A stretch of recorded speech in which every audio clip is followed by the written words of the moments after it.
नमस्कार दोस्तों, स्वागत है आपका स्मार्ट आईसी चैनल में। एक और टॉपिक लेके बहुत ही कॉमन टॉपिक है जीसीएस, ग्लासगो कोमा स्केल। जब भी आप आईसीयू में एंटर करेंगे सभी पेशेंटों का जीसीएस लेना होता है। जीसीएस जो है full form Glasgow coma scale है। इसमें जो है हम 3 तरीके से पेशेंट के कॉन्शियसनेस या पेशेंट का ब्रेन का स्टेटस चेक करते हैं कि ब्रेन का स्टेटस कितना है, कितना ब्रेन को इंजरी है। इसमें मेनली हम 3 पॉइंट्स में इनको देखते हैं, जिसमें पहला होता है आई रिस्पॉन्स, दूसरा होता है वर्बल रिस्पॉन्स और तीसरा होता है मोटर रिस्पॉन्स। तीनों को ही अलग अलग नंबरिंग में चेक करते हैं। आई रिस्पॉन्स के लिए 4 पॉइंट होते हैं, वर्बल रिस्पॉन्स के लिए 5 होते हैं, मोटर रिस्पॉन्स के लिए 6 होते हैं। मिनिमम स्कोर इसका 3 होता है, मैक्सिमम स्कोर इसका 15 होता है। अगर किसी का स्कोर 14 to 15 है यानी कि उसका ब्रेन गुड हेल्थ में है। अगर किसी का स्कोर 3 to 5 है, मिनिमम 3 है, 3 से नीचे नहीं होता। तो अगर किसी का स्कोर 3 to 5 है यानी कि उसको सीवियर ब्रेन इंजरी है।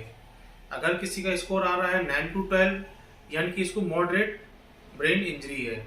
अगर किसी का स्कोर 13 to 15 है तो फिर यानी कि वो उसका ब्रेन गुड हेल्थ में है। अभी हम आपको स्कोर निकालना सिखा देंगे, कितने कितने पॉइंट्स होते हैं वो हम अभी आगे डिस्कस करेंगे। तो अब हमने पहले से इसको लिख के रखा है तीनों को, आई रिस्पॉन्स, वर्बल रिस्पॉन्स और मोटर रिस्पॉन्स। तीनों को हम देखेंगे।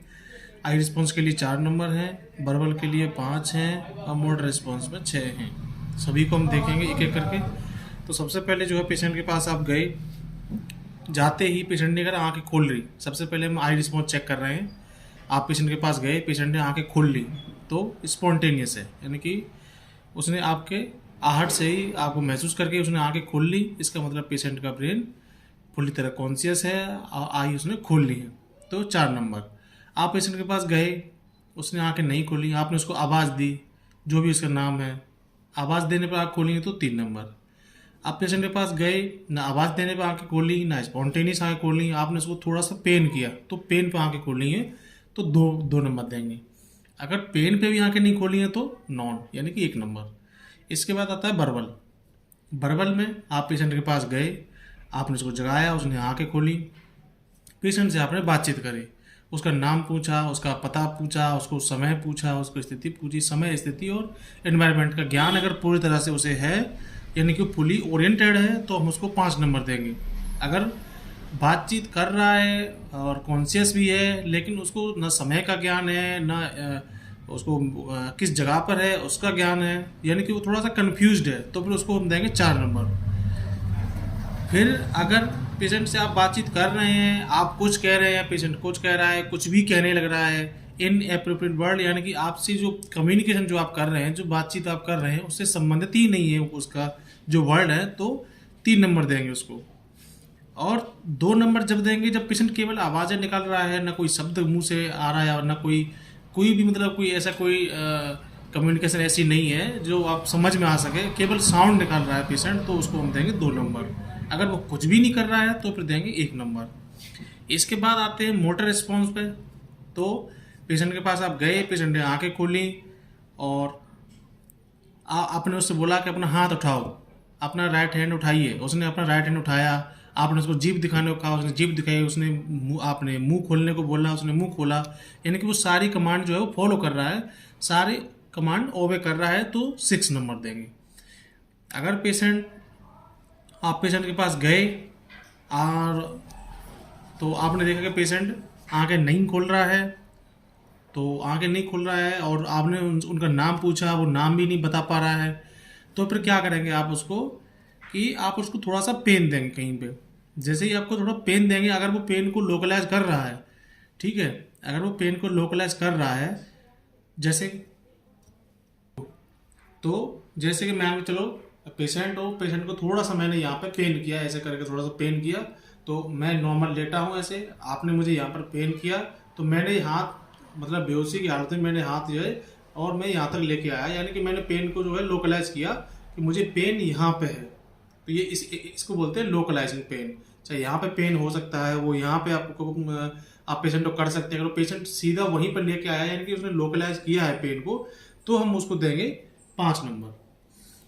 और अगर पेशेंट पेन को भी लोकलाइज नहीं कर पाता है, केवल उसने अपना हाथ उठाया है बस ऐसे करके, उसने बस आपने उसको यहाँ पेन किया है, ईयर पे आपने इसको पेन किया है, पेशेंट ने बस ऐसे बस हाथ उठाया है, इसको बोलेंगे नॉर्मल फ्लेक्शन, यानी कि इसकी तरफ ही पेन को लोकलाइज करने के लिए उसने हाथ उठाया लेकिन लोकलाइज नहीं कर पाया है पेन को, तो उसको बोलेंगे नॉर्मल फ्लेक्शन। ठीक है, अगर कमांड भी ओबे नहीं कर रहा है, लोकलाइज भी नहीं कर रहा है पेन को, केवल नॉर्मल फ्लेक्शन कर रहा है, तो हम उसको देंगे 4 नंबर। इसके बाद अगर ये भी नहीं है, कमांड भी फॉलो नहीं कर रहा है, लोकलाइज पेन भी नहीं कर रहा है, नॉर्मल फ्लेक्शन भी नहीं है, केवल बस उसने हाथ ऐसे उठा के ऐसे पटक दिया है बस, तो उसको बोलते हैं एबनॉर्मल फ्लेक्शन।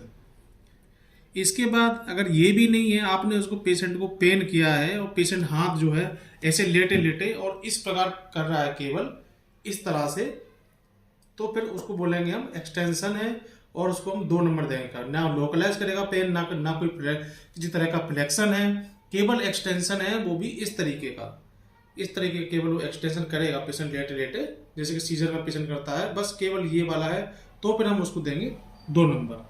तो अब आप, मैंने आपको बताया था कि अगर स्कोर ये तीनों का जोड़ के 3 से 8 आता है तो ये सीवियर स्कोर हो गया, अगर 9 से 12 आता है तो मॉडरेट हो गया, अगर 13 से 15 है तो माइल्ड ब्रेन इंजरी है। अब हम किसी पेशेंट का, मैं आपको उदाहरण दूंगा, उस पेशेंट का हम निकालेंगे। जैसे मान के चलिए मिस्टर स्मिथ एक पेशेंट हैं, ठीक है, आप उसके पास गए हैं, आप जैसे ही उसके पास गए, सबसे पहले हम आई रिस्पॉन्स चेक कर रहे हैं, आई को हम ई से रिप्रेजेंट करेंगे। आप पेशेंट के पास गए, पेशेंट ने आंखें नहीं खोली, जैसे ही आपने उसको आवाज़ दी हेलो मिस्टर स्मिथ, तो साउंड पे उसने आवाज़ खोली, तो हमने देखा साउंड पे उसने आवाज़ खोली है, तो E3। इसके बाद ये हमारा आई वाला यहीं पे कंप्लीट हो गया। अगर ये भी नहीं होता तो फिर हम उसको प्रेशर करते, अगर उसने साउंड पे आवाज़ खोल ली है तो 3 पे साउंड आती है, हमें पता है, तो हमने 3 नंबर इसको ई को दिए हैं। इसके बाद आया वर्बल का नंबर, आपने उससे बातचीत करी, hello Mister Smith how are you, वो सब कुछ ठीक ठीक बताता है, तो अगर वो सब कुछ ठीक ठीक बताता है, पेशेंट अपना नाम वाम सबके बता देता है तो ठीक है। अगर वो नहीं बता पाता है कि अभी समय क्या है, मैं कहाँ पे हूँ, थोड़ा बहुत भी अगर वो कन्फ्यूज होता है, तो हम उसको देंगे 4 नंबर। ठीक है, उसके बाद हम उसका चेक करेंगे मोटर रिस्पॉन्स। आपने उसको हाथ उठाने के लिए बोला, मिस्टर स्मिथ अपना हाथ उठाइए, वो नहीं उठा पाते हैं, थोड़ा सा अगर उनको करते हैं, आप लोकलाइज करते हैं, तो थोड़ा सा पेन देते हैं, तो उस पेन को लोकलाइज कर पाते हैं, तो हम उसको देंगे 5 नंबर। अब हम तीनों को जोड़ लेंगे,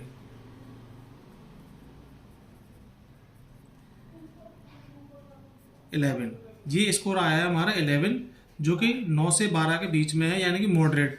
तो इनको मॉडरेट ब्रेन इंजरी है। ऐसे ही करके हम सारे पेशेंटों का निकाल सकते हैं। जैसे मान लीजिए किसी पेशेंट को मेनिंजाइटिस है, तो मेनिंजाइटिस वाले पेशेंट में, जैसे कि कोई पेशेंट कोमा में है, आप उसके पास गए और उसने केवल प्रेशर करने पर थोड़ा सा आंखें खुली हैं, तो ई को हम देंगे 2।